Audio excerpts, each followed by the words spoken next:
सभी पत्रकार साथियों को नमस्कार। माननीय मुख्यमंत्री जी की पत्रकार वार्ता में आप सभी का स्वागत है। माननीय मुख्यमंत्री जी द्वारा पदभार ग्रहण उपरांत यह पहली पत्रकार वार्ता हो रही है। मैं जनसंपर्क विभाग तथा सभी पत्रकार साथियों की ओर से माननीय मुख्यमंत्री जी का स्वागत करता हूं। मैं माननीय उप मुख्यमंत्री श्री अरुण साहब जी व उप मुख्यमंत्री श्री विजय शर्मा जी का भी स्वागत करता हूं। साथियों, पत्रकार वार्ता में माननीय मुख्यमंत्री जी आज मंत्रिमंडल में लिए गए निर्णय तथा अन्य विषयों पर पहले अपनी बात आप सभी के समक्ष रखेंगे। इसके उपरांत वे आपके सवालों का जवाब देंगे। आप सभी से निवेदन है कि एक एक करके सवाल करें। सवाल करने से पहले कृपया अपना व अपने संस्थान का परिचय अवश्य दें। धन्यवाद।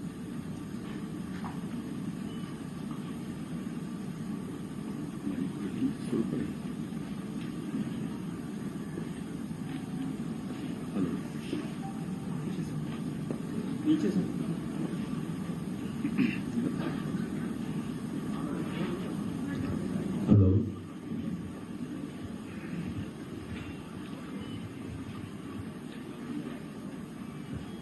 मुख्यमंत्री पद का शपथ लेने के पश्चात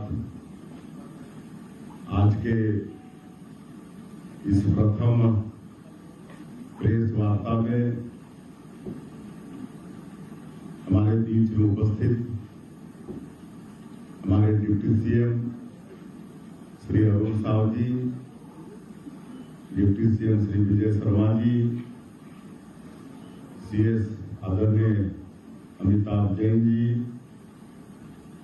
जनसंपर्क विभाग के हमारे अधिकारी और मीडिया के सभी साथीगण और कार्यकर्ता भाई और बहनों,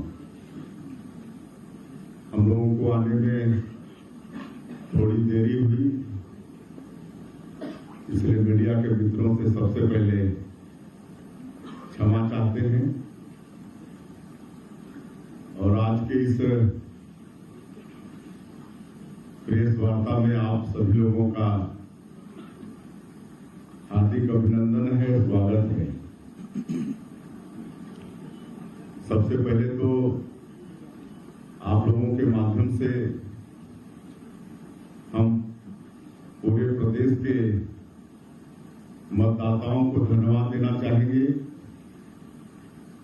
जिन्होंने भारतीय जनता पार्टी पर बहुत बड़ा विश्वास किया और जितनी हम लोग कल्पना नहीं किए थे उससे भी ज्यादा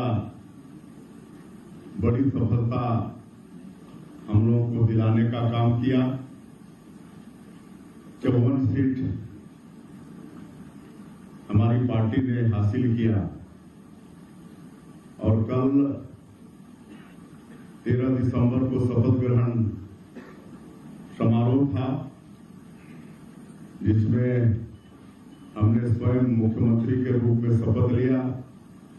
आदरणीय श्री अरुण साहब जी ने डिप्टी सीएम के रूप में शपथ लिया। आदरणीय श्री विजय शर्मा जी ने डिप्टी सीएम के रूप में शपथ लिया।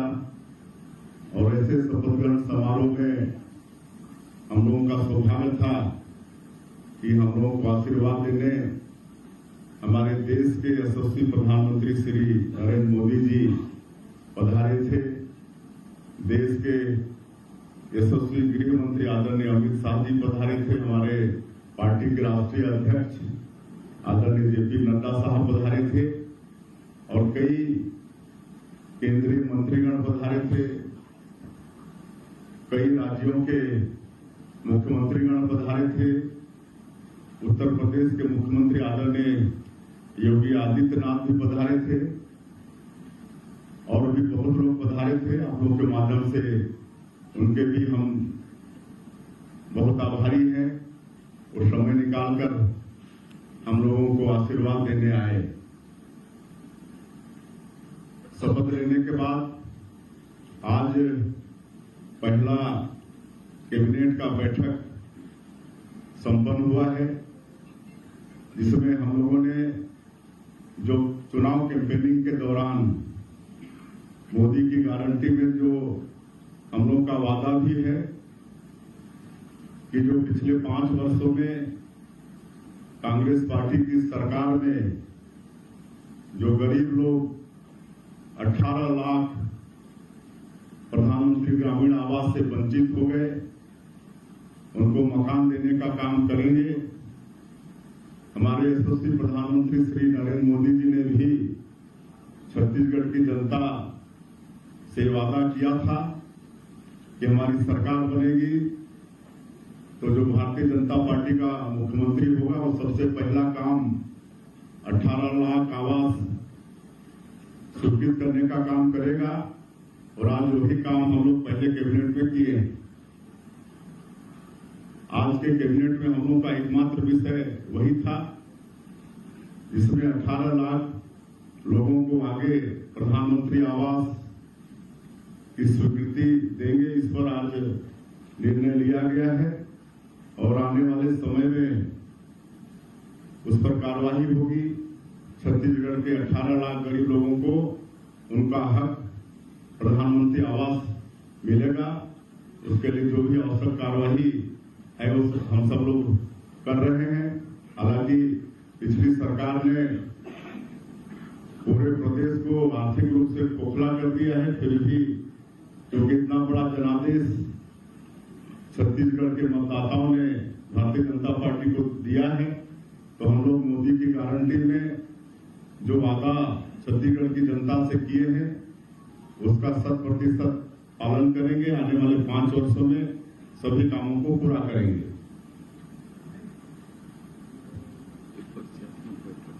और कैबिनेट बैठक के पश्चात, क्योंकि आज ये पहला दिन था हम लोगों के लिए, वैसे कल शपथ ग्रहण के बाद विधिवत पूजा अर्चना करके हम तीनों अपने अपने कक्ष में बैठे और आज पहला बैठक था तो सभी विभागों के जो सेक्रेटरीज हैं उनके साथ बैठे, उनका परिचय हुआ और सभी लोगों ने अपने विभाग के विषय में छोटा ब्रीफिंग हम लोगों को दिया है, अपने विभागों से अवगत कराया है और हमने उनसे और भी आग्रह किया है कि आगे आप लोगों के साथ और आगे बैठेंगे और थोड़ी और जानकारी लेंगे और पर डिस्कस भी करेंगे, उनसे आग्रह किया है।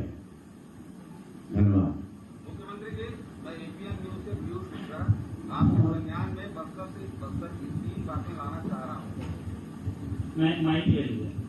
मैं पीयूष मिश्रा एपीएन न्यूज से बस्तर की 3 बातें आपके संज्ञान में लाना चाहता हूँ। नगरनार स्टील प्लांट जो अभी पूर्ण रूप से शुरू भी नहीं हुआ है, लेकिन वहाँ चोरी की वारदातें ज्यादा हो गई हैं, जिसकी एफआईआर भी लिखी गई है। दूसरा, मक्का वहाँ ज्यादा होता है, मक्का प्रोसेसिंग प्लांट जो पिछली सरकार ने कहा था उसके विषय में आज तक प्रोसेसिंग प्लांट चालू नहीं हो पाया। और तीसरा, नक्सलवाद, उसके लिए क्या सोच है? देखिए, नगरनार में जो स्क्रैप की चोरी हो रही है उसकी जानकारी आज ही हमको मिली है। उसके विषय में हम जानकारी लेंगे और जो भी आवश्यक कदम होगा वो करेंगे। सर, मेरा एक सवाल है।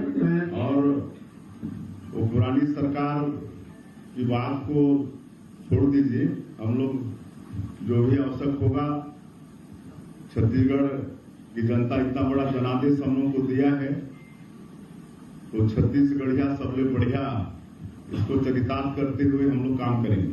सर, मैं संदीप तिवारी नहीं इंडिया प्रेस से हूँ। एक एक करके आप एक लेफ्ट फिर सेंटर फिर राइट फिर एक आ जाएंगे बीच से। सर, मैं दीपक विश्वकर्मा इंडिया न्यूज से। सर, एक सवाल है, आपने कहा कि पुरानी सरकार ने खोखला कर दिया था फाइनेंशियल चीजों को, तो क्या माना जाए, कैसे तालमेल बिठाया जाएगा? क्योंकि बहुत सारी घोषणाएं आपकी भी है उस संकल्प पत्र में, उसके लिए फंड्स कहाँ से आएंगे, कैसे वो सामंजस्य बैठेगा? उसके लिए हमारी पार्टी में भी कई अनुभवी लोग हैं और फिर अब डबल इंजन की सरकार है, केंद्र में भी हमारी सरकार है, यहाँ भी हमारी सरकार है, तो आप समझ सकते हैं कि डबल इंजन की सरकार तेजी से चलेगी।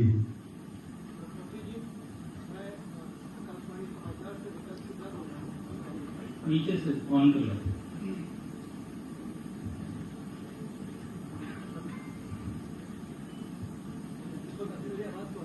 आ रही भगवती जी, मैं आकाशवाणी समाचार से विकास शुक्ला हूँ। ये जो विधानसभा चुनाव हुए हैं उसमें आदिवासी क्षेत्रों में भारतीय जनता पार्टी को काफी सफलता मिली है। सरगुजा में आपने सारी सीटें जीती है, बस्तर में भी काफी सीटों में आपने सफलता हासिल की है। तो आदिवासी समुदाय की आपसे विशेष रूप से अपेक्षाएं हैं, तो आदिवासी क्षेत्रों के विकास के लिए, आदिवासी लोगों के विकास के लिए आपकी क्या कार्य योजना है, उन क्षेत्रों के विकास के लिए आप क्या विशेष फैसला करेंगे? विधानसभा 2023 के चुनाव में आदिवासियों का पूरा आशीर्वाद मिला है, समर्थन मिला है। सरगुजा संभाग में कांग्रेस का सुपड़ा साफ कर दिए हैं, पूरी तरह से सफाया कर दिए हैं। बस्तर में भी 12 में से 8 सीट भारतीय जनता पार्टी ने हासिल की है। और वैसे आजादी के प्राथमिक दिनों में आदिवासी समाज जरूर कांग्रेस पार्टी के वोट बैंक के रूप में इस्तेमाल होता रहा, लेकिन जब श्रद्धेय अटल बिहारी वाजपेयी जी इस देश के प्रधानमंत्री बने तो उन्होंने जो छत्तीसगढ़ का जो ट्राइबल बाहुल एरिया है जो मध्य प्रदेश में था, और इस ट्राइबल बाहुल इलाके का समुचित विकास हो, इसलिए छत्तीसगढ़ राज्य का निर्माण किया। उसके बाद भारत सरकार में पहली बार ट्राइबल समाज का समुचित विकास हो, इसके लिए भारत सरकार ने आदिम जाति कल्याण मंत्रालय का गठन किया। आज पर्याप्त बजट आदिम जाति कल्याण मंत्रालय में है, और मैं पिछले 20 साल सांसद था, और मेरा सौभाग्य था कि अटल जी की सरकार में सांसद था, मोदी जी के सरकार में भी था, उनके प्रथम शासनकाल में राज्यमंत्री का भी दायित्व था। तो आदिम जाति कल्याण मंत्रालय से अपने क्षेत्र के विकास के लिए हमने बहुत पैसा लाया। और आज आदिवासी समाज ये भी जानता है कि अगर आदिवासी समाज का मान और सम्मान और विकास कोई कर सकता है तो भारतीय जनता पार्टी है। आज ये बताते हुए मुझे गौरव होता है कि जो देश का सर्वोच्च पद है महामहिम राष्ट्रपति का, उसमें भी आज आदिवासी समाज की एक महिला श्रीमती द्रौपदी मुर्मू राष्ट्रपति के पद पर विराजमान है। और ये काम कोई कर सकता है तो भारतीय जनता पार्टी ही कर सकता है। पिछले बार 2018 के चुनाव में निश्चित रूप से कांग्रेस पार्टी की लोक लुभावन जन घोषणा पत्र के कारण आदिवासी समाज थोड़ा भड़काव में आ गया था, लेकिन 5 साल में वो भूल सुधर गया। और इस बार जब हम लोग जाते थे क्षेत्र में चुनाव प्रचार के लिए तो सब बोलते थे अपनी भाषा में कि ये दारी नहीं ठगान, पिछले दारी ठगा दारी ने दारी नहीं ठगान। और इस बार नहीं ठगाए, और जो 5 सालों में उनके साथ विश्वासघात हुआ वो आधा खिलाफी कांग्रेस पार्टी की सरकार ने किया, उसका मजा कांग्रेस पार्टी को चखाया। मुख्यमंत्री जी, मैं संजय पांडे, दैनिक अमृत संदेश से इधर से मुख्यमंत्री जी 25 तारीख को 2 साल का किसान का बकाया बोनस देंगे क्या? पहला सवाल। दूसरा सवाल, आप लोगों ने पहले ही कैबिनेट में जांच की घोषणा का वादा किया था मुख्यमंत्री जी, इसके बारे में प्रकाश डालेंगे? देखिए, हमारे जन घोषणा चुनावी घोषणा पत्र मोदी की गारंटी में हमारी पार्टी ने ये आश्वासन दिया है कि 2 साल जब हम लोग सरकार में थे 15 वर्ष, तो 2 साल का बोनस नहीं दे पाए थे। वो बोनस 25 दिसंबर को जो हमारे नेता अटल बिहारी वाजपेयी जी, जो भारतीय जनता पार्टी के संस्थापक भी हैं, छत्तीसगढ़ राज्य के निर्माता भी हैं, निश्चित रूप से 2 साल का बोनस किसानों को देंगे।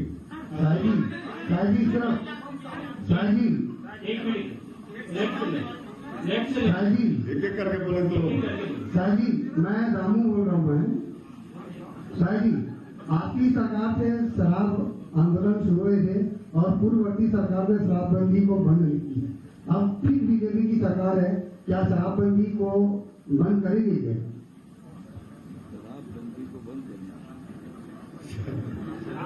चलिए सुनिए। आगे बढ़ाइए आगे हाँ माइक दे दो इनको, माइक दे दो। हाँ मेरा सवाल विजय जी से है। विजय भैया आपसे सवाल है मेरा ये। अरे पीएम लीजिए। आवास को लेकर के आपने विजय सबसे पहले आपने उठाया था कवर्धा में, तो पीएम आवास को लेकर के भाजपा ने फॉर्म भरवाए थे। उन फॉर्म्स को जो आपने कलेक्ट किया था पीएम आवास आंदोलन के लिए, उन फॉर्म का क्या होगा? क्या उन फॉर्म को लेकर के आगे कार्रवाई होगी? क्योंकि अभी आपने कैबिनेट में 18 लाख मकानों की स्वीकृति दे दी है, तो जो फॉर्म भाजपा के समय भरे गए थे उनका क्या? उसमें आप देखेंगे जो प्रधानमंत्री आवास की प्रतीक्षा सूची थी, उस प्रतीक्षा सूची के लोगों के फॉर्म भराए गए थे। बहुत कम फॉर्म, हमारे पास 7 लाख लगभग आवास के फॉर्म आए थे। अभी तो 18 लाख आवास, प्रतीक्षा सूची भी ले ली गई पूरी, और आगे और माननीय मुख्यमंत्री जी आपको बताएंगे सारी सूचियों पर काम हुआ है। वो फॉर्म जो प्रतीक्षा सूची वाले थे उन्होंने भर करके हमको दिया है, वो हमारे पास रखा है। अगर हमारी सरकार ना आती तो फिर हम आंदोलन करते, परंतु आज जनता के आशीर्वाद से सरकार है, और इसलिए आदरणीय मुख्यमंत्री जी उस विषय में विस्तार से आपसे और राजेश मिश्रा बोल रहा हूँ। मुख्यमंत्री जी एक मिनट प्लीज, आपको कंप्लीट कर ले। एक मिनट प्लीज आपको।